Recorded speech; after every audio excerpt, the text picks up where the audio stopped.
Salmo 139, versículo 11, escrito pelo rei Davi: se disser, de certo que as trevas me encobrirão, então a noite será luz à roda de mim. Olha, não importa se você está num momento que parece que só tem trevas. Se você confessar a palavra de Deus, a noite será luz ao seu redor. Você vai entender o porquê que Deus colocou você ou permitiu que você ficasse nessa situação, porque Ele tem uma obra maior para você fazer no futuro. Ele está preparando você. Você está matriculado na escola do Espírito Santo, cujo professor é o próprio Senhor Espírito Santo.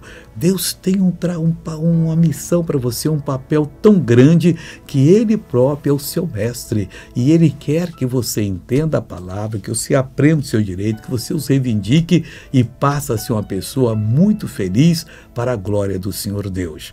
Veja essa pessoa feliz que foi abençoada. O que você sofria nesses joelhos? O médico falou que era tendinite, mas não teve remédio que curasse.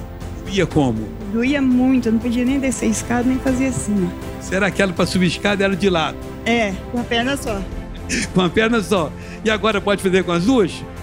Aí, pessoal, pode ir em nome de Jesus, glória a Deus, obrigado. Agora eu quero orar com você. Meu Pai, em nome de Jesus, eu apresento essa pessoa que está orando comigo, com os defeitos dela, com as necessidades que ela tem.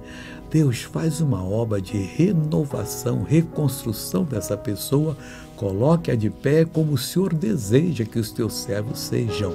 Eu proíbo todo mal nessa vida e digo, sai todo mal, em nome de Jesus Cristo, e você creia para a glória de Deus. Amém.